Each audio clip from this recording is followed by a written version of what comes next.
تصوف کا موضوع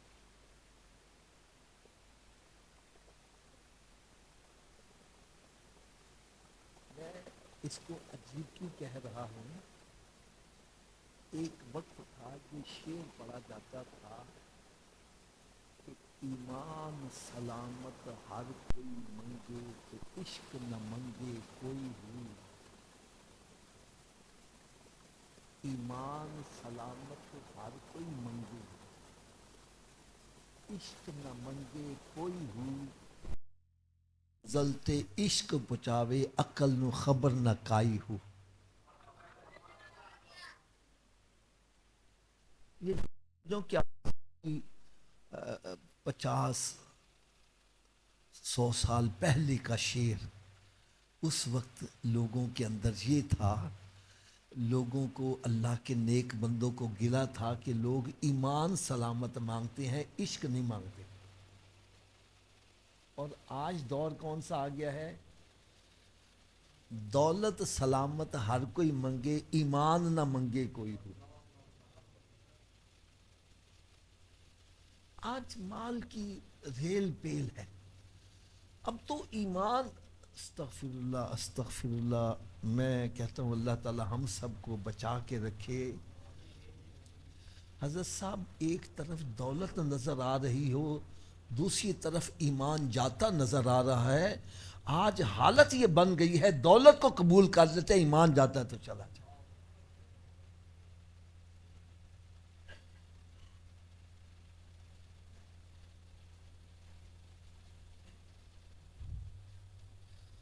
تو ایسے دور میں تصوف کا موضوع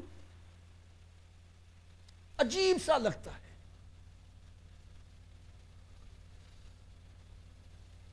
تصوف کیا ہے؟ قرآن مجید فرقان حمید میں رب تعالیٰ نے ارشاد فرمایا قد افلح من تزکا. تحقیق فلاح پا گیا جس نے اپنے اندر کی صفائی کر لی، اپنے اندر کو پاک کر لی.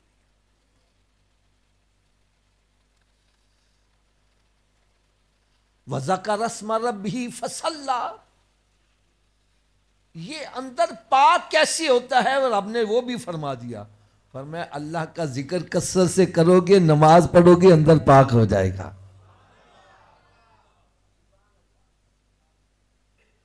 اور پھر اگلی بات یہ سمجھو کہ تصوف کی بنیادی بل تؤثرون الحیات الدنیا والآخرۃ خیر و ابقا. تم تو دنیا کے پیچھے بھاگ رہے ہو، حالانکہ اللہ کے ہاں آخرت بہتر ہے اور وہی باقی رہنے والی چیز ہے.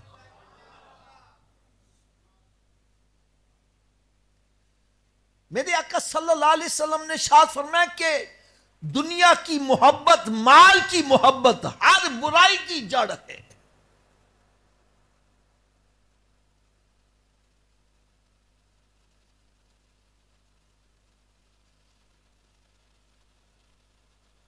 فرماتے جب پہلا درم بنایا گیا تھا تو شیطان نے اس کو بوسہ دیا تھا، چوما تھا. کہنے لگا جو تیرا غلام بن گیا وہ میرا غلام خود ہی بن جائے گا.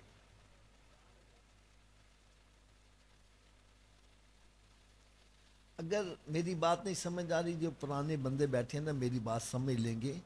پہلے سکے ہوتے تھے، ہم نے تو وہ تانبے کے بھی دیکھے ہیں، پھر پیتل کے بھی اور سلور کے بھی. یہ جو سکے ہوتے تھے نا، ان کو ہاتھ میں پکڑ کے ایسے رگڑو تو کیا ہوتا تھا؟ ہاتھ کالا ہو جاتا تھا. بس سمجھ جاؤ یہ دولت کے ساتھ جتنا پیار کرو گے اندر اتنا کالا ہوتا چلا جائے گا.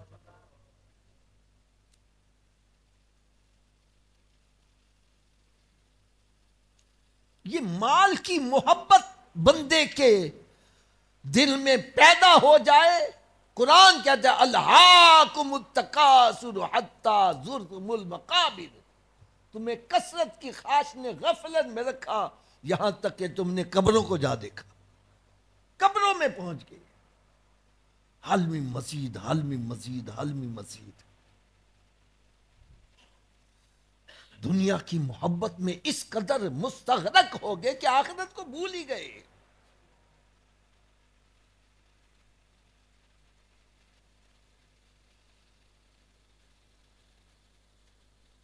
قرآن مجید فرقان حمید میں ہی رب تعالیٰ نے ارشاد فرمایا وَأَمَّا مَنْ خَافَ مَقَامَ رَبِّهِ وَنَهَى النَّفْسَ عَنِ الْهَوَىٰ فَإِنَّ الْجَنَّةَ هِيَ الْمَأْوَىٰ.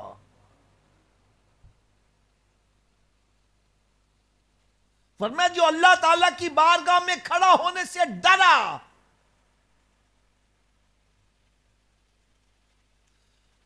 اور جب اللہ کی بارگاہ میں کھڑا ہونے سے ڈرے گا تو نفس کی مخالفت کرے گا، نفس کے پیچھے نہیں چلے گا. وہ اگر چلے گا تو رب کے حکم کے مطابق اور اس کے محبوب کے نقش قدم پر چلے گا. میں فَإِنَّ الْجَنَّةَ هِيَ الْمَأْوَىٰ، اس کا ٹھکانہ جنت ہے. ہم نے تو جنت کو اتنا سستا بنا دیا ہے. میں اگر کوئی کڑوی بات کہہ دوں تو ناراض نہ ہونا، علماء کرام تشریف فرما ہے، میری اصلاح فرمائیں گے. آج تو ہم نے لوگوں کے دلوں سے خوف خدا ہی نکال دیا. ایسے ایسے شعر پڑے جاتے ہیں دوزخ میں تو کیا میرا سایہ نہ جائے گا کیونکہ رسول پاک سے دیکھا نہ جائے گا. وہ کہتا ہے کہ جناب میں تو کیا میرا سایہ جہنم میں نہیں جائے گا کیونکہ رسول پاک سے دیکھا نہیں جائے گا. میں دوزخ میں سرکار کیسے برداشت کریں گے؟ میں نے کہا یار یہ تو تم شعر پڑھ رہے ہو، شعر زیادہ پاورفل ہے یا میرے آقا کا فرمان زیادہ پاورفل ہے؟ تھوڑا سا اونچی آواز سے بولو. بھائی کوئی جتنا مرضی بڑا شاعر ہو اس کا کلام اللہ کے پاک کلام سے افضل کیا برابر بھی نہیں ہو سکتا، برابر بھی نہیں ہو سکتا. تو کہتا نا دیکھا نہیں جائے گا. میں آپ کے سامنے ایک حدیث پیش کرنے لگا ہوں. حدیث غلط ہوگی تو میں مجرم، میں سب کے سامنے معذرت بھی کروں گا. میرے آقا صلی اللہ علیہ وسلم نے ارشاد فرمایا میرا جی چاہتا ہے میں اپنے مصلی امامت پر کسی اور کو کھڑا کروں اور پھر جا کے چیک کروں جو فجر اور عشاء کی نماز جماعت سے پڑھنے نہیں آتے، میرا جی چاہتا ہے میں ان کے گھروں کو آگ لگا دوں. دیکھا نہیں جائے گا. حدیث غلط ہو میں مجرم، اور اگر صحیح ہے خدا را اپنی اصلاح کرو. کدھر جا رہے ہو؟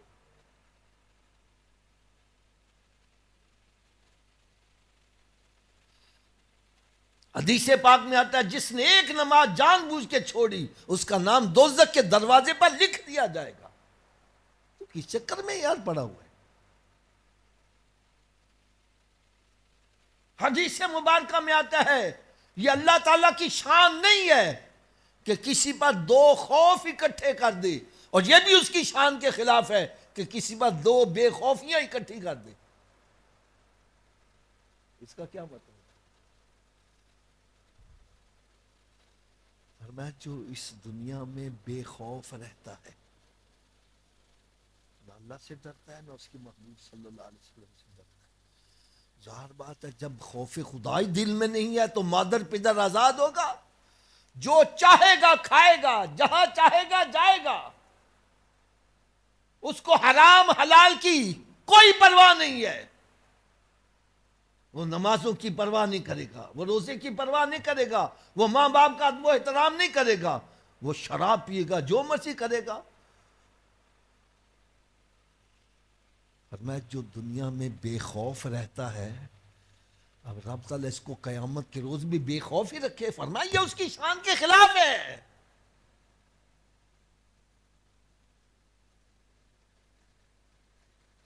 اور جو اس دنیا کے اندر خوف زدہ رہتا ہے اللہ سے ڈرتا ہے. ظاہر بات ہے جب رب سے ڈرے گا تو پھونک پھونک کے قدم اٹھائے گا، کسی کو گالی نہیں دے گا. زنا نہیں کرے گا، شراب نہیں پیے گا، وہ نماز میں سستی، وہ روزے میں سستی نہیں کرے گا، وہ کسی کا دل نہیں دکھائے گا، وہ حلال کھائے گا، حرام سے بچے گا. وہ ڈرتا ہے کہیں یہ میرا اٹھنے والا قدم اللہ تعالیٰ کی ناراضگی کا سبب نہ بن جائے، کہیں مجھ سے میرا محبوب ناراض نہ ہو جائے. وہ خوف زدہ رہتا ہے، وہ ڈرتا رہتا ہے. فرمایا جو اس دنیا میں بھی ڈرے اور قیامت کے روز بھی اسے ڈرایا جائے، یہ اللہ کی شان کے خلاف ہے.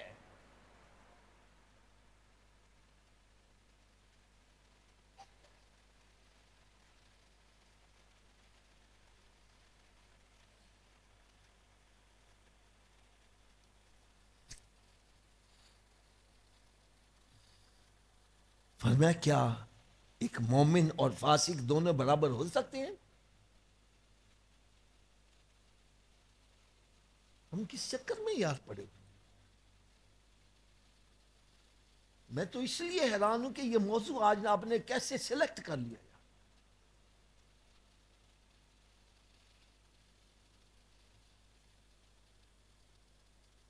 آج میں آپ کو یہ بتلاؤں کہ اندر کی طہارت ضروری کیوں ہے، اس کی ضرورت کیوں ہے. رب تعالیٰ نے کیوں فرمایا کہ فلاح پا گیا، کامیاب ہو گیا؟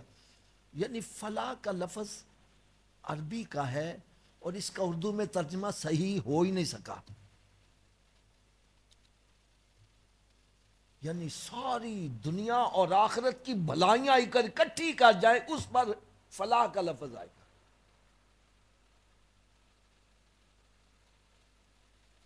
فرمایا تحقیق فلاح پا گیا جس نے اپنے اندر کو پاک کر لیا. کیا کر لیا؟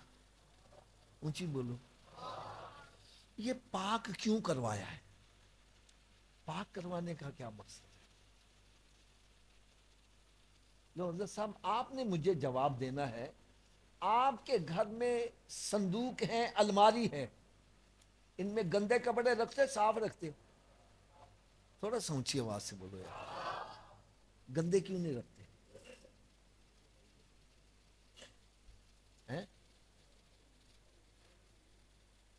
نہیں، اس کا صحیح جواب پتا کیا ہے؟ حافظ صاحب ہم نے صندوق بنایا ہی پاک کپڑوں کے لیے ہے، ناپاک کپڑوں کے لیے باسکٹ رکھی ہے. صندوق کس کے لیے ہے؟ اونچی بولو یار. جب ہم نے صندوق پاک کپڑوں کے لیے بنایا تو ناپاک نہیں رکھتے. یار رب نے بھی جنت پاک لوگوں کے لیے بنائی ہے، تو ناپاک ہو کے جنت کا.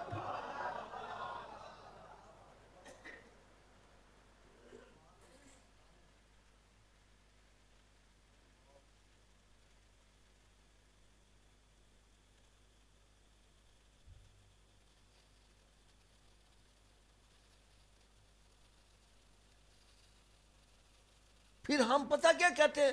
حافظ صاحب سکون نہیں ملتا، چین نہیں ہے. کوئی اللہ والا ملتا ہی نہیں. حافظ صاحب ٹینشن میں رہتا ہوں. آؤ بتلاؤں میں آپ کو یہ ٹینشن میں کیوں رہتے ہیں.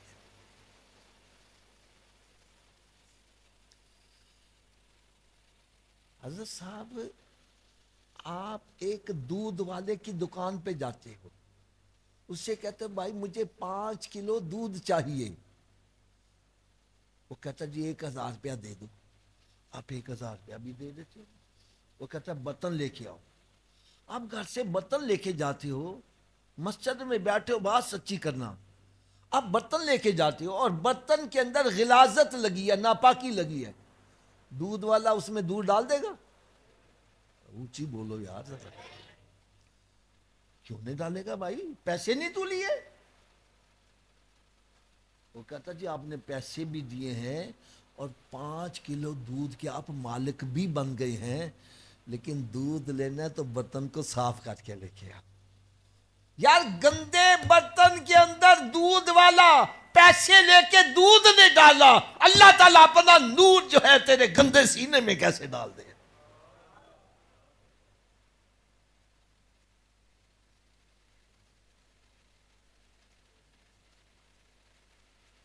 یہ اندر جو تکبر، ریاکاری، غرور، انانیت سے بھرا پڑا ہے، عداوت، بغض، حسد، کینہ، یہ اندر جو اس سے بھرا پڑا ہے، اس میں اللہ کا نور کیسے آ جائے؟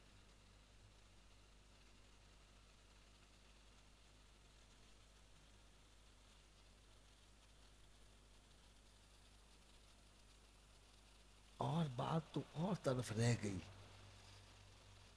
پیران پیر روشن ضمیر حضرت میرا محی الدین عبد القادر جیلانی المعروف غوث اعظم رضی اللہ تعالیٰ عنہ، آپ کی شان کسی بزرگ نے لکھی ہے کہ غوث اعظم درمیان اولیاء چو محمد درمیان انبیاء۔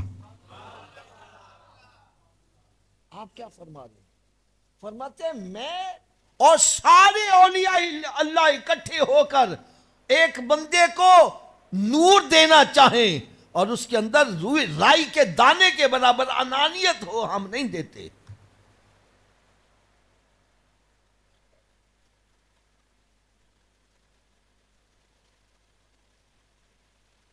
یہ جو اندر کی پاکیزگی، یہ سمجھو تصوف کی پہلی سیڑھی ہے۔ اندر پاک ہوگا،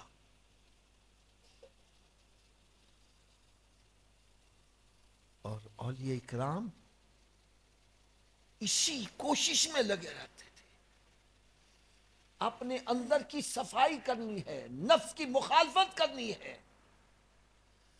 یار یہ نفس کی مخالفت تو ایسا ایک زبردست نسخہ ہے، ایسا زبردست نسخہ ہے کہ بابا فرید گنج شکر رحمت اللہ تعالی علیہ، ان کے مقابلے میں ایک بندہ آیا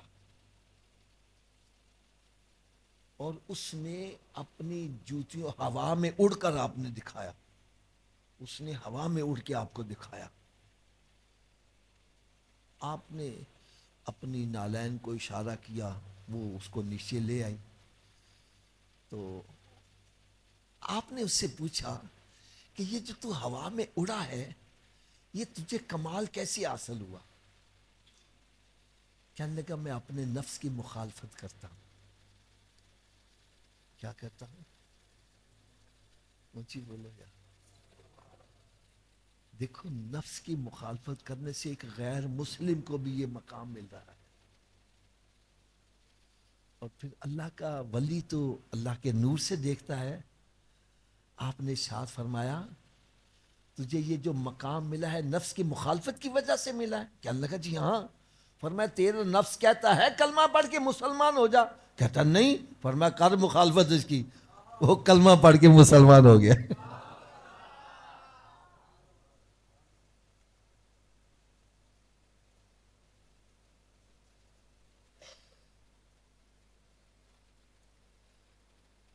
اور اگر ابھی بھی سمجھ نہیں لگتی تو میں آپ کو ایک حدیث قدسی جو فرمان خدا ہو اور زبان مصطفیٰ صلی اللہ علیہ وسلم سے ادا ہو۔ رب تعالیٰ نے ارشاد فرمایا جب کوئی بندہ فرائض واجبات ادا کرنے کے بعد نوافل کی کثرت کرتا ہے، کیا کرتا ہے؟ یتقرب الی بالنوافل، تو کثرت نوافل کی وجہ سے وہ میرا قرب حاصل کر لیتا ہے۔ کثرت نوافل، اور نوافل اس میں قرآن پاک بھی آ جاتا ہے، اللہ کا ذکر بھی آ جاتا ہے، یہ سب کچھ آ جاتا ہے۔ فرمایا جو فرائض واجبات ادا کرنے کے بعد نوافل کی کثرت کرتا ہے، اور وہ کثرت کرتا ہے، اس نوافل کی کثرت اس کو میرے قریب کرتی چلی جائے، قریب کرتی چلی جائے۔ اور پھر ایک مقام قرب وہ بھی آتا ہے کہ میں بندے کی آنکھیں بن جاتا ہوں جس سے وہ دیکھتا ہے، اس کے کان بن جاتا ہوں جس سے وہ سنتا ہے، اس کی زبان بن جاتا ہوں جس سے وہ بولتا ہے، اس کے ہاتھ بن جاتا ہوں جس سے وہ پکڑتا ہے. یعنی بندہ بندہ ہی رہتا ہے لیکن اس میں طاقت خدائی آ جاتی ہے، اور پھر جب طاقت خدائی آ جاتی ہے تو پھر سلیمان علیہ السلام کے دربار میں بیٹھ کر پلک جھپکنے سے پہلے تخت بلقیس لا کے دکھا دیتا ہے.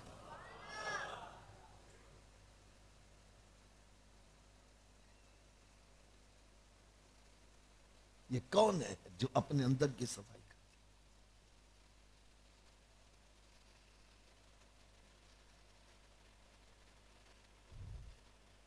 دیکھ، اندر کی صفائی، اس کے لیے سب سے پہلے علم ہونا شرط ہے. کیا میں نے کہا؟ آج ہمارے جاہل بندے، انہوں نے پتہ نہیں کہاں سے یہ سیکھ لیا، وہ کہتا جی شریعت ہو رہے تھے، طریقت ہو رہے.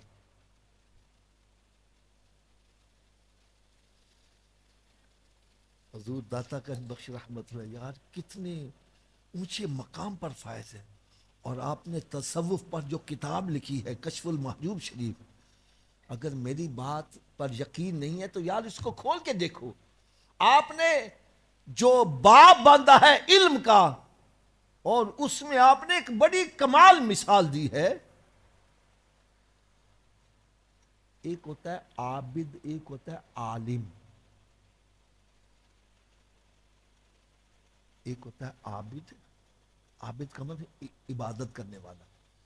وہ عابد جس کے پاس علم نہیں ہے. فرماتے ہیں کہ جس طرح ایک کولو کے آگے بیل جتا ہو، کولو دیکھا ہے، وہ صبح سے لے کر شام تک چلتا رہتا ہے، چلتا رہتا ہے، کوئی فاصلہ طے کرتا ہے؟ شام کو اس کی آنکھیں کھولو گے تو وہ وہیں پر ہی ہوگا جہاں صبح اس کو چھوڑا ہوگا. فرمایا اسی طرح وہ عابد جس کے پاس علم نہیں، وہ عبادت کی مشقت اٹھا رہا ہے لیکن رہتا وہی ہے جہاں پر وہ صبح تھا، کوئی منزل طے نہیں کر پاتا. اس کے مقابلے میں جو اہل علم ہے، اس کا ہر اٹھنے والا قدم اس کو جنت کے قریب کرتا چلا جاتا ہے.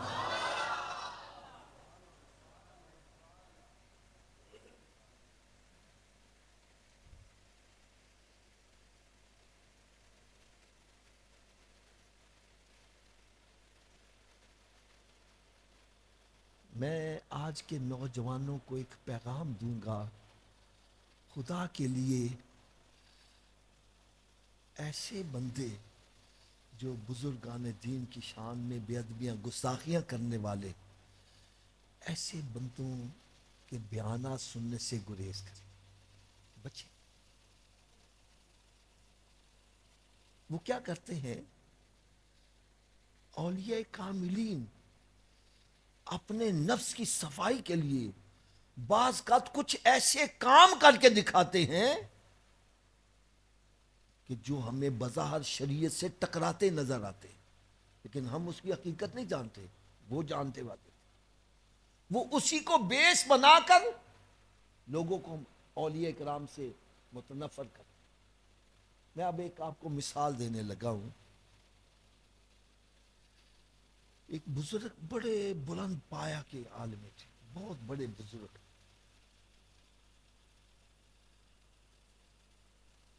چلے میں ان کی شان ایک تھوڑی سی آپ کو اشارہ کر دوں، چھوٹا سا اشارہ کر دوں.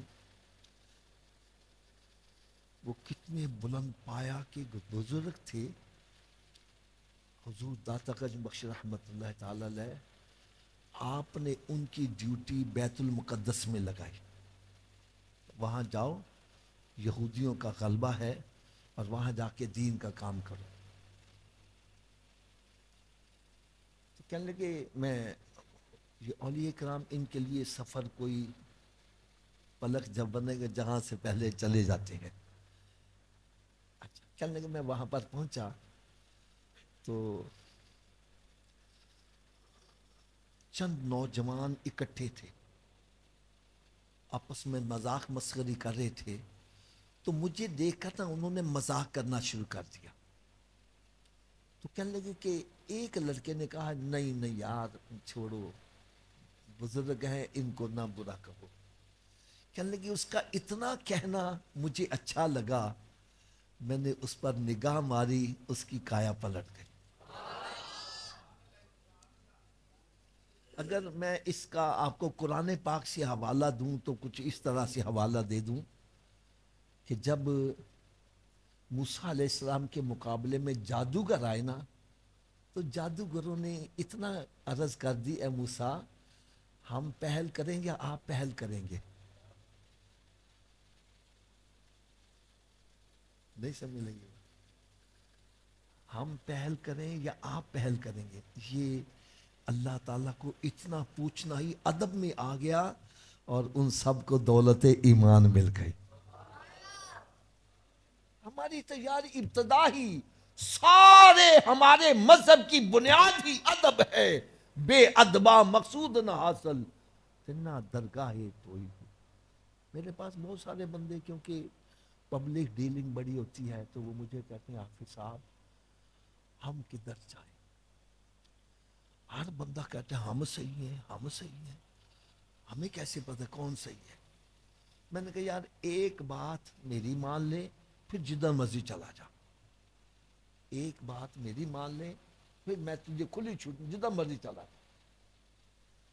کہنے لگا یہ تو بڑا آسان کام ہے, وہ کون سی بات ہے. میں نے کہا میرا ایک سوال ہے, ایک بندہ حافظ قرآن ہے, عالم دین ہے, تہجد گزار ہے, حج عمرہ کرنے والے اور زکوٰۃ دینے والا, رفائی کاموں میں بڑا پیسہ خرچ کرنے والا, لیکن ماں باپ کا بے ادب گستاخ ہے, جنت میں چلا جائے گا؟ تھوڑا سا اونچی آواز سے بولو, ابھی سب کی آواز نہیں آ رہی ہے. میں نے کہا اگر ماں باپ کا بے ادب نہیں جا سکتا تو ولیوں کی شان میں بھونکنے والا کیسے چلا جائے گا. صحابہ اکرام کی شان میں بھونکنے والا, اہل بیت اطہار کی شان میں بھونکنے والا, نبیوں کی شان میں بھونکنے والا, بزرگوں کی شان میں بھونکنے والا, وہ کیسے جنت میں چلا جائے گا. کہنے لگا جی یہ بات تو سمجھ آ گئی آپ کی. میں نے کہا اب میں تجھے کھلی چھٹی دیتا ہوں, جا کے چیک کر, کوئی تو تجھے صحابہ کرام کی محبت میں اہل بیت اطہار کو برا کہتا نظر آئے گا, کوئی اہل بیت اطہار کی محبت میں صحابہ کرام کو برا کہتا نظر آئے گا, اور کوئی ولیوں کو بھونک رہا ہے, کوئی نبیوں کی شان میں تنقیص کا پہلو نکال رہا ہے. میں نے کہا اگر سب میں تمہیں ادب والا ملے گا تو وہ اہل سنت والجماعت بریلوی مسلک ہے. جو ادب اتنا کرنے والے کہ سرکار صلی اللہ علیہ وسلم کی ذات اقدس و بڑی عرفہ اور اعلیٰ ہے, ان کے قدم سے جوتا بھی لگ جائے وہ بھی ہمارے لیے نالے پاک بن جاتا ہے. جو سر پہ رکھنے کو مل جائے نالے پاک حضور تو پھر کہیں کہ ہاں تاجدار ہم بھی ہیں. اب میں بتلانے لگا, کہنے لگا میں نے مجھے اس بچے کے اوپر محبت آ گئی کہ اس نے ادب والی بات کی ہے. بس وہ گیا گھر تو پھر واپس پلٹ کے آ گیا, کلمہ پڑھ کے مسلمان ہو گیا. اب اس کی سارے خاندان والے مخالف ہو گئے تو انہوں نے بہت برا بھلا کہنا شروع کر دیا.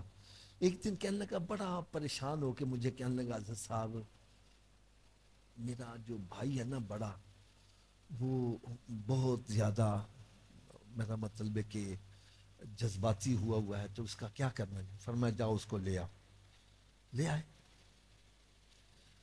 تو فرمایا بھائی تو کیا چاہتا ہے. حضرت صاحب بات سنو ذرا کیا اس نے کہا. کہنے لگے جی میں زیادہ باتیں نہیں جانتا, مجھے پتا چلا ہے آپ کا ایک قرآن مجید بھی ہے. میں ہاں ہے. کہنے لگا میرے ساتھ تقریباً میرے خاندان کے 23 افراد ہیں, میں ان کو اشارہ کروں گا جدھر وہ کہوں گا تو ادھر ہی آ جائیں گے. اگر وہ آپ کا قرآن پاک مجھے زبانی یاد ہو جائے تو ابھی ہم سارے کے سارے کلمہ پڑھ کے مسلمان ہو جائیں گے. آپ نے فرمایا بھائی تم شروع کر دو, حفظ کرنا شروع کر دو, جلدی ہو جائے گا. کہنے کا نہیں, ابھی میں نے دیکھا بھی نہیں قرآن پاک. فرمایا چلو پھر پڑھنا شروع کر دو. کہنے کہ 4.5 گھنٹوں میں اس نے پورا قرآن پڑھ کے سنا دیا.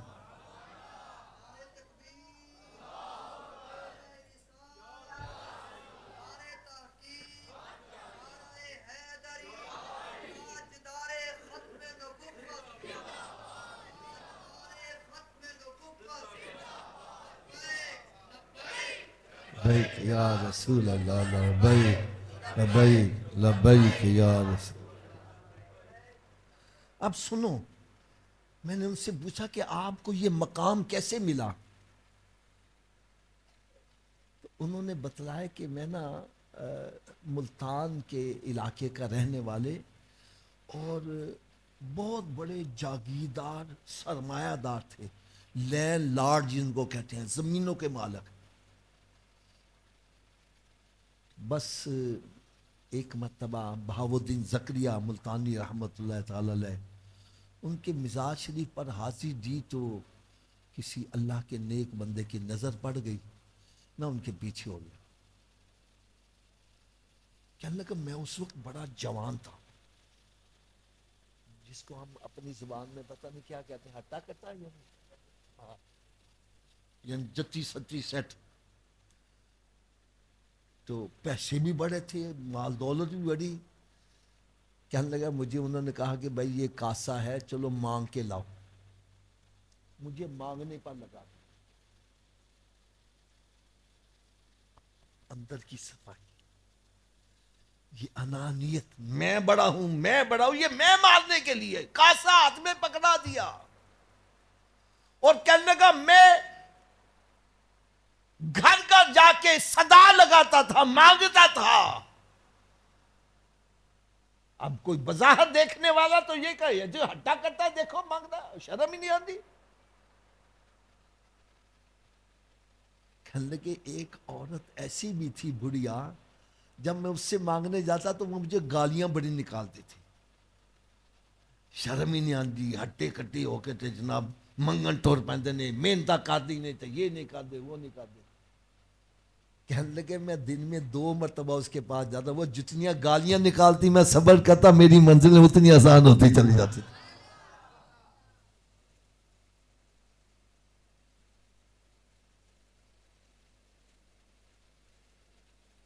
پھر کہنے لگے ایک وقت وہ بھی آیا, ایک وقت وہ بھی آیا, اندر کی صفائی کتنی ہوئی ہے اس کی ٹیسٹنگ کرنے کے لیے. بزرگوں نے فرمایا کہ تم کراچی میں چلے جاؤ, وہاں ایک گندا نالا ہے, اس کے اندر ایک بندہ بیٹھا ہے, وہاں سے تجھے کچھ ملے گا. گندا نالا آپ کے ذہن میں آ گیا ہوگا, ایک تو تھا نا نہر صاف پانی ہوتا ہے, نہیں گندا نالا, اس کے اندر بندہ بیٹھا ہوا ہے, وہاں سے تیری منزل کچھ آسان ہوگی. کہنے لگے میں وہاں چلا گیا. کہنے لگے میں ابھی دور ہی بیٹھا تھا نا, تو اس نے مجھے دیکھ کے گالیاں نکالنی شروع کر دی, برا بلا کہنا شروع کر دیا. کہنے لگا مجھے پتا تھا میرے پیچھے بھیجنے والے غلط نہیں ہے.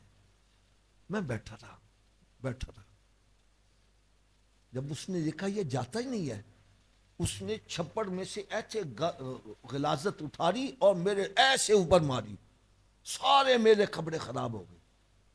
میں پھر بھی بیٹھا رہا, نہیں گیا.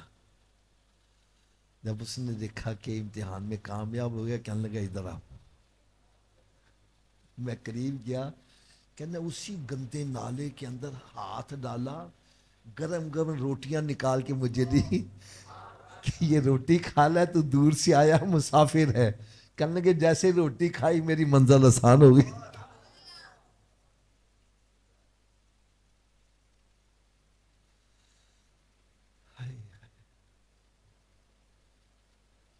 اگر ابھی بھی تسلی نہیں ہو رہی تو میں ایک اور بڑی پیاری مثال دوں.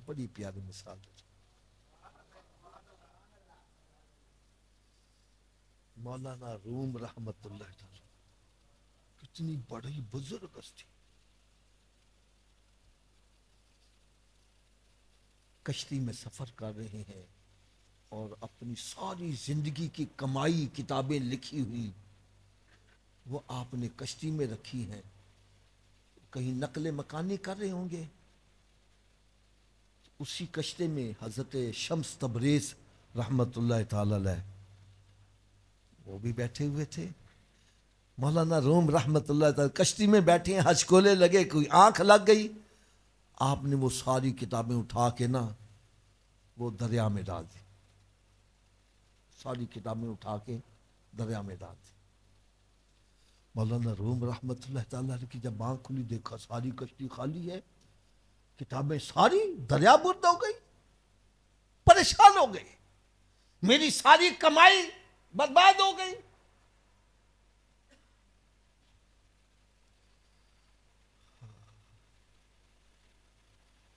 پریشان ہو گئے۔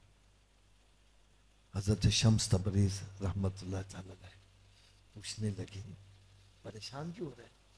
کہنے لگا جی میری ساری زندگی کا کمائی آپ نے دریا میں ڈال دی۔ فرمایا پریشان کیوں ہوتا ہے؟ آپ نے دریا میں ہاتھ ڈالا اور پکڑ کے کتابیں باہر نکالنی شروع کر دی، اور ان کتابوں سے گند جو ہے وہ اٹھتی نظر آ رہی ہے، پانی لگا تک نہیں ہے۔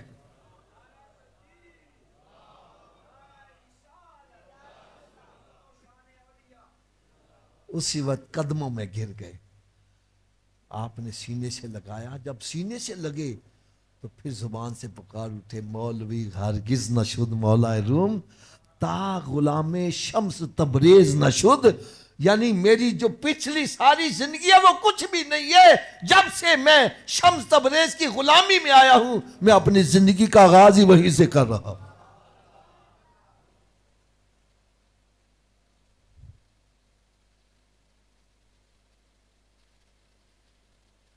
چلو ایک میں آپ کو شعر بھی ان کا سناؤں۔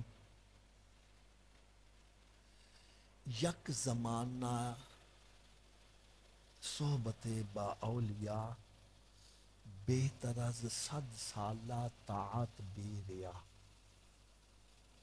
اس کا کیا مطلب ہے؟ اللہ کے ولی کی صحبت میں ایک پل گزارنا 100 سالہ بے ریا عبادت سے بہتر ہے۔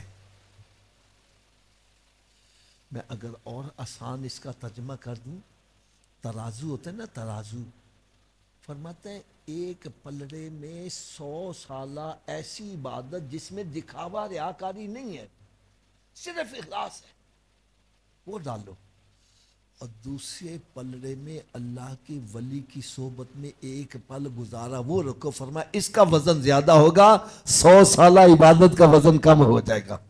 بہتر از 100 سالہ طاعت بے ریا۔ سنا ہوا شعر کہ نہیں؟ سنا کہ نہیں؟ اس کا مطلب کیا ہے؟ یہ کیوں کیا ہے؟ کہاں 100 سالہ بے ریا عبادت، اور کہاں ایک پل اللہ کے ولی کی صحبت میں گزارنا، یہ بہتر کیسے ہو گیا؟ آؤ میں آج آپ کو اس کا مقصد بتلاؤں۔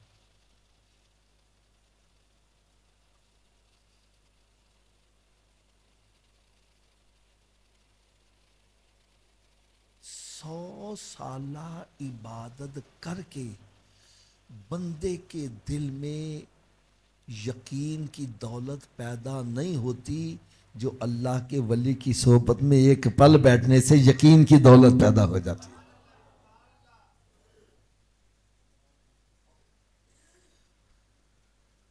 اگر میری بات نہ سمجھ میں آپ سے ایک مثال دینے لگا ہوں، بھائی ہم سب کا عقیدہ ہے اللہ ہمیں دیکھ رہا ہے، اللہ ہمیں، تھوڑا سا اونچی آواز سے بول رہے ہیں، اللہ ہمیں، ایک مرتبہ پھر اونچی آواز سے، اللہ ہمیں، کبھی دل سے تسلیم کیا ہے اللہ مجھے دیکھ رہا ہے؟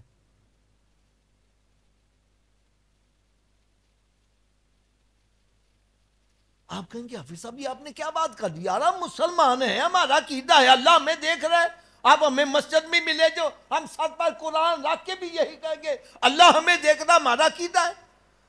تو میں پھر ہاتھ باندھ کے ایک بات عرض کروں گا، چار بندے جوا کھیل رہے ہوں، اوپر سے پولیس والے آ جائیں، بھاگ جاتے ہیں، ابا جی آ جائیں چھپا دیتے ہیں، اب نہیں کھیل رہے، جی پولیس والوں نے دیکھ لیا تو اندر کر دیں گے، ابا جی نے دیکھ لیا تو گھر سے باہر نکال دیں گے۔ میں نے کہا پولیس کے دیکھنے کا احساس تجھے برائی سے روک رہا ہے، ابا جی کے دیکھنے کا احساس برائی سے روک رہا ہے، ارے جس کے دل میں یقین ہے میرا رب مجھے دیکھ رہا ہے وہ کیسے برائی کرے گا؟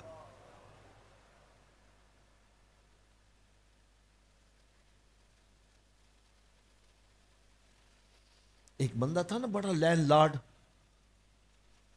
اس نے فصل وغیرہ بیجی، جب فصل پک گئی تو اس نے پھل توڑنے کے لیے عورتوں کو ٹھیکہ دے دیا اور خود محل میں دیکھ کر نظارہ کر رہا ہے۔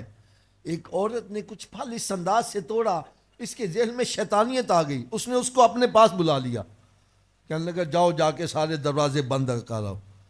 وہ بند کر کے آ گئی، اس نے پوچھا سارے دروازے بند کریں؟ کہنے ہاں سارے بند لیکن ایک کھلا رہ گیا ہے۔ کہنے لگا جاؤ اس کو بھی بند کر، کہنے وہ مجھ سے بند ہونے والا نہیں ہے۔ کہنے لگا وہ کون سا دروازہ؟ کہنے لگا وہ اللہ کے دیکھنے کا دروازہ جو مجھ سے بند نہیں ہو سکتا۔ بس اتنی بات سنی اس نے چیخ ماری، بے ہوش ہو گیا کہ اللہ مجھے دیکھ رہا اور میں یہ کرنے کیا لگا ہوں؟ حضرت صاحب مسجد میں بیٹھے بات سچنا، جس کے دل میں یقین ہے رب مجھے دیکھ رہا، چوری کرے گا، زنا کرے گا، شراب پیے گا، نماز میں سستی کرے گا؟ یہ جتنی برائیاں ہم کر رہے ہیں یہ یقین پختہ نہ ہونے کی وجہ سے کر رہے ہیں۔ ارے جس کے دل میں یقین ہے میرا رب مجھے دیکھ، میں کہتا وہ برائی کر کے تو دکھایا۔ اور یہ یقین دولت کہاں سے ملتی ہے؟ یہ اللہ کے ولیوں سے، اللہ کے نبیوں سے ملتی ہے۔ اگر نہیں سمجھ آ رہی میں آپ کو ایک بڑی آسان سی مثال دے دوں۔ ہمارے یہاں لاہور کے قریب یہ ایک علاقہ ہے شرق بشریف کا، سنا ہوا کہ نہیں؟ میاں شیر محمد صاحب رحمۃ اللہ تعالی علیہ، بہت بڑی ولی کامل۔ آپ کے قریبی گاؤں میں نا چور آئے چوری کرنے، انہوں نے سن لگائی لیکن کامیابی نہ ہوئی، صبح ہو گئی، اب آپس میں مشورہ کریں یار روٹی کس تو کھائیے۔ گاؤں دیہاتوں میں آپ کو پتہ ہوٹل وغیرہ تو ہوتے نہیں ہیں، ایک بیچ میں بولا کہنا میاں صاحب دا لنگر چل رہا چلو اتھوں کھائیے۔ دوجا کہنا یار پیسے بھی نہیں لیں گے تے راج کے بھی کھاواں گے، چلو چلتے ہیں۔ آگے سارے اکٹھے ہو گئے، اتفاق کی بات ہے اس دن میاں صاحب خود لنگر تقسیم فرما رہے تھے اور لنگر لینے والوں کا رش لگا ہوا تھا۔ جیسے ہی اندر داخل ہوئے آپ نے فرمایا بیلیو ذرا پیچھے پیچھے ہٹ جاؤ، اے بیچارے رات دے تھکے آئے نہیں، انہوں نے پہلے روٹی کھوا دی۔ بس ان کی اندر کی کایا پلٹ گئی کہ ہم تو رات کی تاریکی میں چوری کر رہے تھے، ہمیں کوئی نہیں دیکھ رہا تھا اور اللہ کا ولی یہاں بیٹھے دیکھ رہا تھا۔ اگر اللہ کے ولی کے دیکھنے کا یہ مقام ہے تو رب کے دیکھنے کا مقام کیا ہوگا؟ یہ کایا پلٹ کے رکھتے ایک پل کے اندر کایا پلٹ کے۔ اللہ کے ولی کرتے کیا ہیں؟ بندے کے دل میں یقین بٹھا دیا تیرا رب تجھے دیکھ رہا ہے، بس پھر وہ جہاں مرضی چلا جائے، رات کی تاریکی میں بھی اس کا میرا رب مجھے دیکھ رہا ہے۔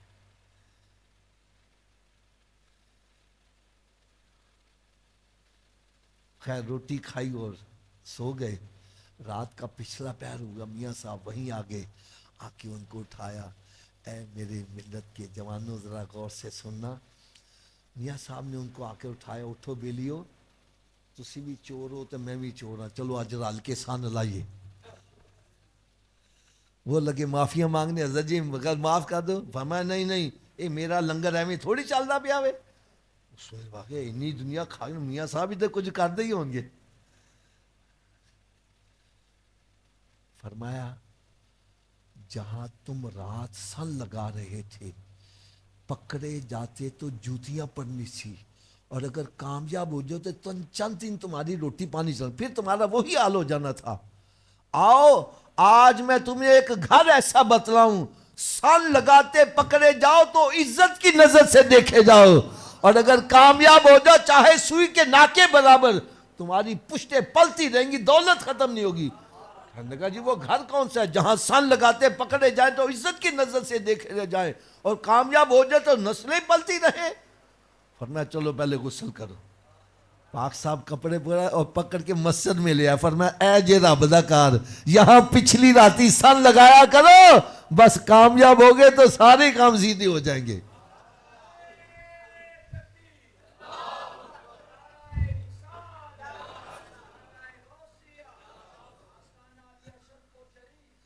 بس سجدے میں سر رکھا ہے، پیچھے میاں صاحب نے بھی سجدے میں سر رکھ دیا، یا اللہ یہاں تک لانا میرا کام تھا، آگے پہنچانا بس سر رکھا تھا تو چور تھے، سر اٹھایا تو ولی کامل بنے ہوئے ہیں۔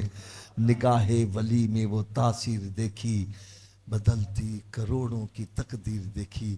اگر ایک میں اشارہ کر دوں تو پتہ نہیں آپ کو یہ پسند آئے کہ نہ آئے، آج جو ان کے گدی نشین ہیں، ہم ان کے پاؤں کی خاک برابر بھی بڑی شان والے ہیں، لیکن وہ کمالات جو بزرگوں میں نظر آتے تھے آج نظر، لیکن ہو کیا رہا ہے، میاں صاحب کی سن لگی ہوئی ان کا خاندان پل رہا ہے، اور داتا صاحب نے ایسی سن لگائی پورا پنجاب ہی پل رہا ہے، اور غوث پاک نے ایسی سن لگائی پوری دنیا 11ویں کھا رہی ہے۔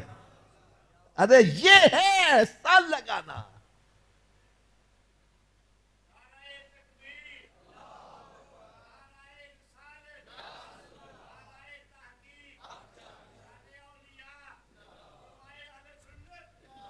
بھائی اگر اندر کی طہارت چاہتے ہو، اندر کی طہارت چاہتے ہو ہمارے اندر نور آئے، پھر اندر کی صفائی کرو۔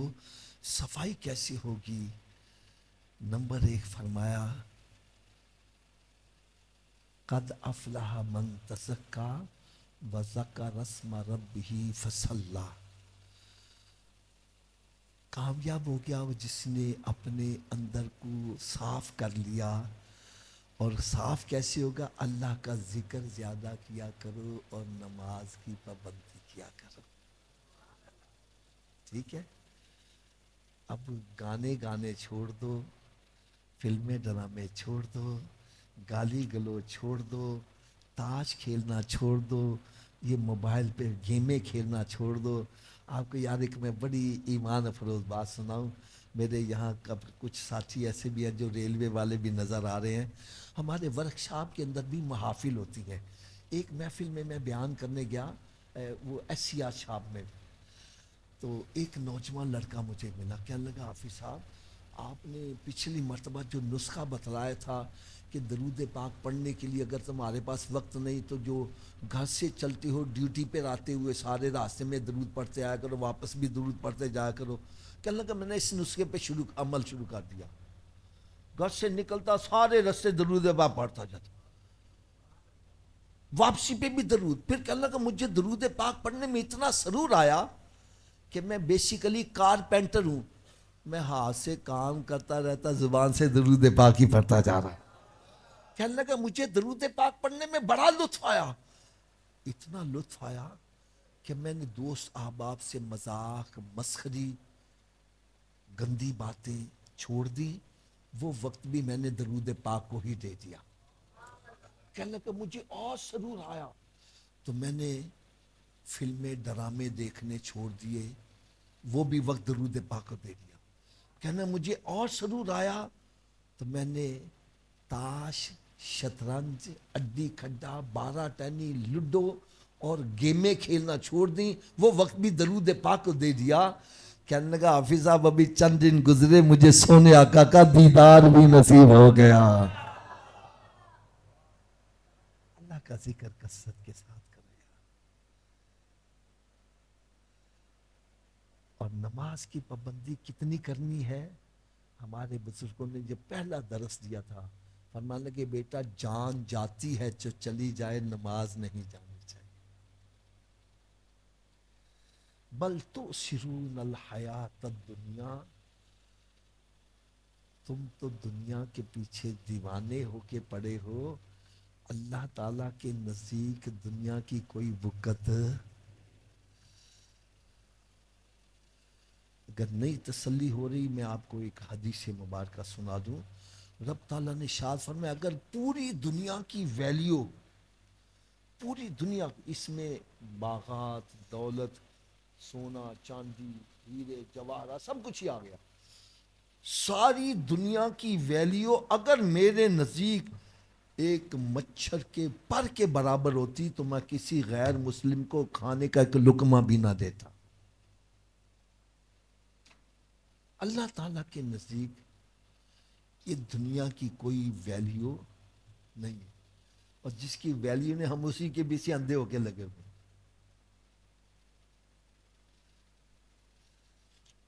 ایک اشارہ کروں، ناراض تو نہیں ہوں گے؟ آپ کا ٹائم پتہ نہیں کتنا.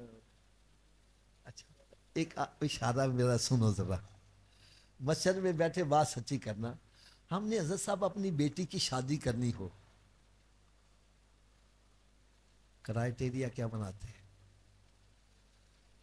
بندہ مکان اپنا ہے بھی، آمدن کنی ہے، ایسا کیسا ہے ویسا کیسا ہے. کبھی یہ بھی دیکھا ہے بچہ نماز بھی پڑھتا ہے کہ نہیں پڑھتا؟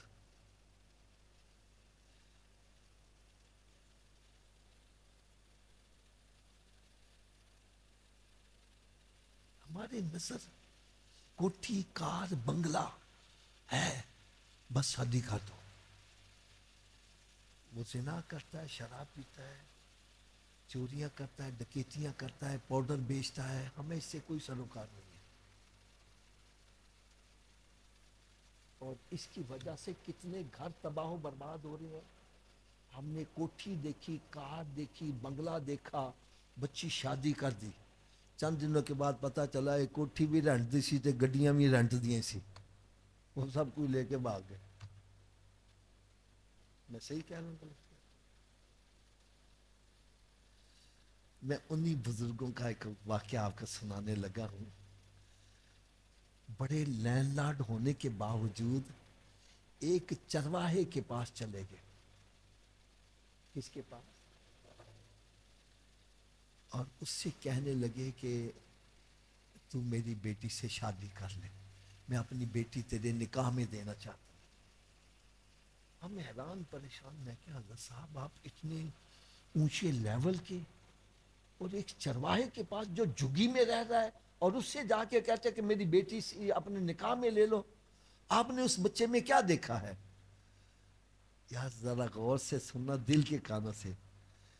کہنے کہ وہ بچہ چرواہا ہے اور حافظ قرآن ہے، روزانہ بکریاں چراتے چراتے 2 قرآن پڑھتا ہے، اور اس کو پتہ ہی نہیں ولایت میں اس کا مقام کہاں پہنچا ہوا ہے.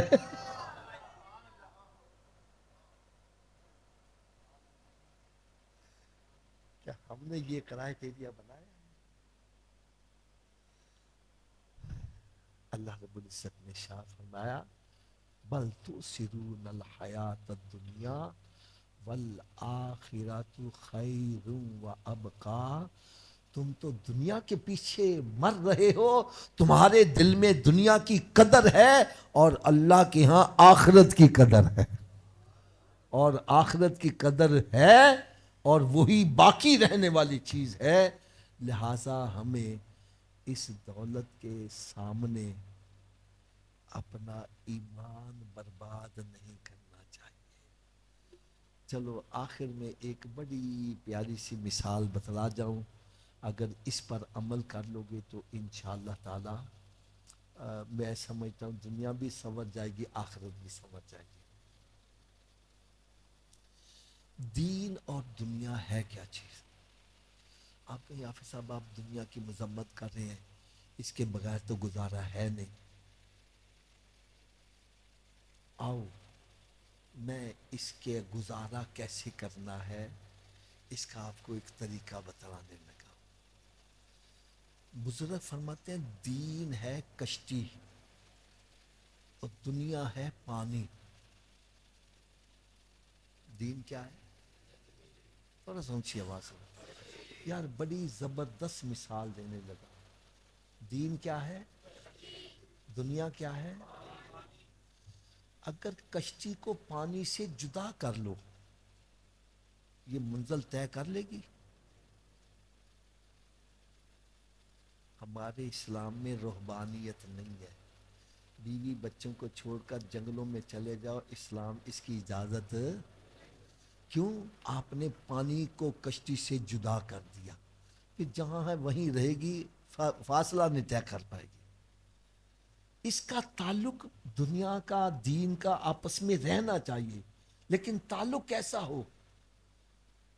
کشتی اوپر ہو اور پانی نیچے ہو. اگر پانی اوپر کر دیا کشتی نیچے کر دی تو پھر کیا؟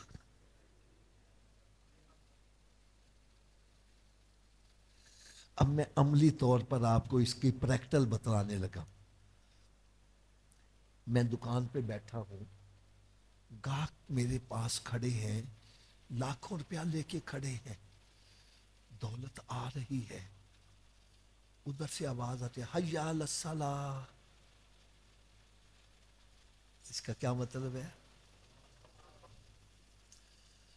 اگر میں نماز کے لیے نہیں جاتا، میں کہتا ہوں گاہک چلے گے واپس نہیں آئیں گے، تو میں نے پانی کو اوپر کر دیا، کشتی کو نیچے کر دیا. میں نے دین کو نیچے کر دیا اور دنیا کو. اور اس سے پھر کیا ہوگا؟ ہلاکت ہے. کیا ہے؟ اور اگر گاہک کھڑے ہیں، آواز آتی ہے حی علی الصلاۃ، میں سب کو چھوڑ کر، روزی کو چھوڑ کر رازق کی طرف جا رہا ہوں.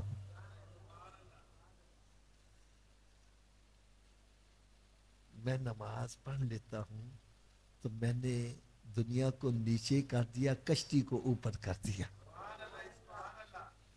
لاکھوں روپیہ رشوت کا مل رہا ہے، اگر میں رشوت لے لیتا ہوں تو میں نے پانی کو اوپر کر دیا، کشتی کو. اور اگر میں کہتا ہوں بھائی مجھے پیسے نہیں چاہیے، مجھے پیسوں والا چاہیے،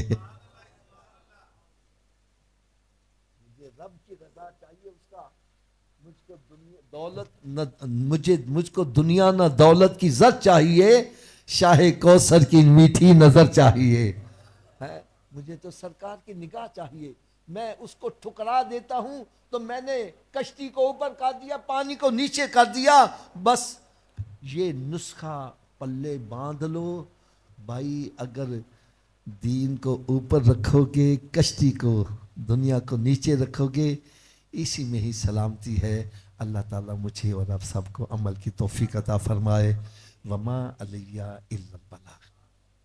اللہم صلی علی سیدنا مولانا محمد وعلی آل سیدنا مولانا محمد واصحاب سیدنا مولانا محمد وبارک وسلم علیہ. اللہم ربنا آتنا فی الدنیا حسنة وفی الآخرة حسنة وقنا عذاب النار وادخلنا الجنة مع الابرار یا عزیز یا غفار یا رب العالمین.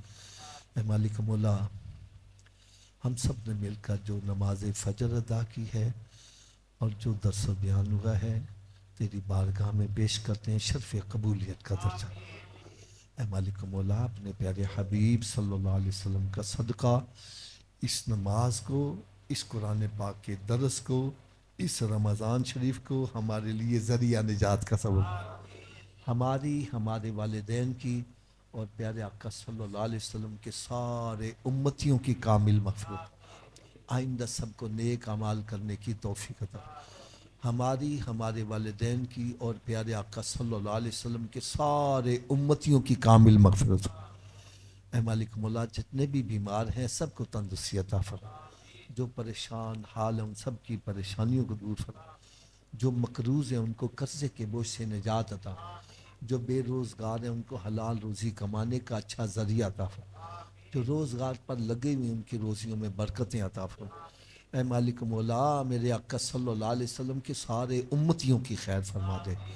اللہم اصلح امت محمد صلی اللہ تعالی علیہ وسلم، اللہم فرح امت محمد صلی اللہ تعالی علیہ وسلم، اللہم فرج عن امت محمد صلی اللہ تعالی علیہ وسلم، اللہم ارحم علی امت محمد صلی اللہ تعالی علیہ وسلم، اللہم انی اسألک فعل الخیرات وترک المنکرات وحب المساکین، فإذا أردت بعبادك فتنة فأقبضني إليك غير مفتون، وصلی اللہ تعالی علی خیر خلقہ ونور عرشہ وزینۃ فرشہ محمد وآلہ وأصحابہ اجمعین برحمتک یا ارحم